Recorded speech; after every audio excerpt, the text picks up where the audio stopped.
story is told that long ago the Prince of Chiang Mai had a white elephant, which went wild. When it began crashing down trees and demolishing houses, the elephant was banished to Gok Klang, a small island on the outskirts of town, where it remained for 30 years until it died. Thereafter, the townspeople believed this land to be uninhabitable, haunted by the spirit of the wild white elephant. Thus, when a young foreign doctor petitioned the prince for the use of the island, his request was granted. Dr. James McCain was an American Presbyterian missionary working in Chiang Mai a century ago. He was particularly troubled by the plight of those afflicted with leprosy. Many of them roamed the countryside, rejected and homeless. Some camped along the River Ping, beneath the bridge in town. In 1908, the 150-acre property, 8 kilometres downstream, became the site for his new work, establishing a colony for leprosy sufferers. Dr. McCain, fellow missionaries, and Thai colleagues began by constructing bamboo homes, replacing these later with wooden ones, and eventually with stucco. In 1914, the first hostel was added, followed by dormitories, later to become hospital wards, and a water tower. They built a bamboo church, which was later rebuilt as the beautiful structure with flying buttresses that we see today. A school was constructed for children with leprosy. A second school and dormitories for patients' children not afflicted with the disease were located opposite McCain Gates. Later came a Bible school, offering training to patients keen to study the Christian faith. Word spread quickly. Those suffering from leprosy were welcome to live in the McCain community.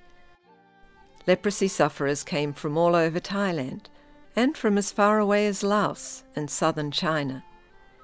Many came on foot. Some children with leprosy were simply deposited outside the gates. Gradually, 5 neat villages grew up on the island. Residents received tasks according to their physical abilities. Daily work teams were assigned jobs such as building, making tools, spinning and weaving in the mornings. In the afternoons, they did gardening. Others proudly donned uniforms as members of the island's police force. Some were trained to provide nursing care services in the wards. In fact, until 1970, it was mainly ex-patients who provided the nursing care in McCain Hospital. Within less than 20 years, a model colony had come into being. How was all this work supported? Contributions to McCain came from many sources, including Dr. McCain's church contacts back home, the mission to lepers, later known as the Leprosy Mission, some of the expatriate community in Bangkok, and some government funds.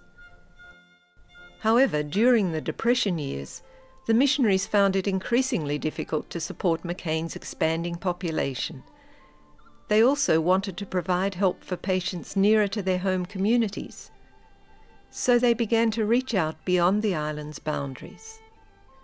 They purchased land up country and trained some patients as health workers to provide care locally and to refer cases to McCain when necessary.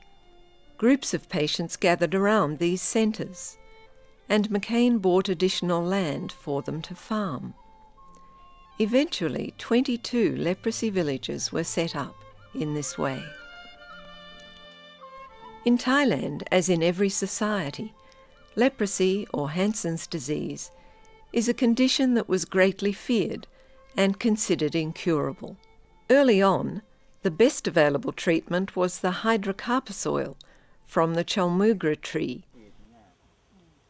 Trees producing this hard nut fruit still line the roadway around McCain. But during those years, the patients probably gained most benefit from the improved diet and the healthcare which boosted their general immunity. After the Second World War, and the advent of the sulfone drugs, dapsone emerged as a cure for leprosy. For 20 years, twice a week, the sound of the beating of the hollow bamboo rang out around McCain, calling patients from their various tasks and cottages. They lined up and received a dapsone tablet, a drink of water, and later their pocket money.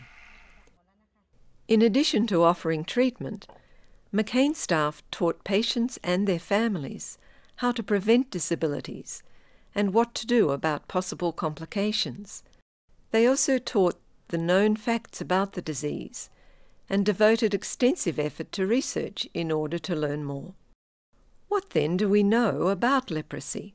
Leprosy is a disease caused by a bacillus, Mycobacterium leprae, which affects skin and nerve tissue. 96% of people have a natural immunity. 2% have some immunity, but may suffer nerve damage, which can lead to permanent impairment if not prevented immediately. The remaining 2% who lack immunity require the multi-drug therapy treatment, which has been in use since the early 1980s. Within a few days of initiating treatment, the patient is no longer infectious, but must continue the treatment for the prescribed period of time. The encouraging message is that leprosy is just another medical disease, and early treatment can provide cure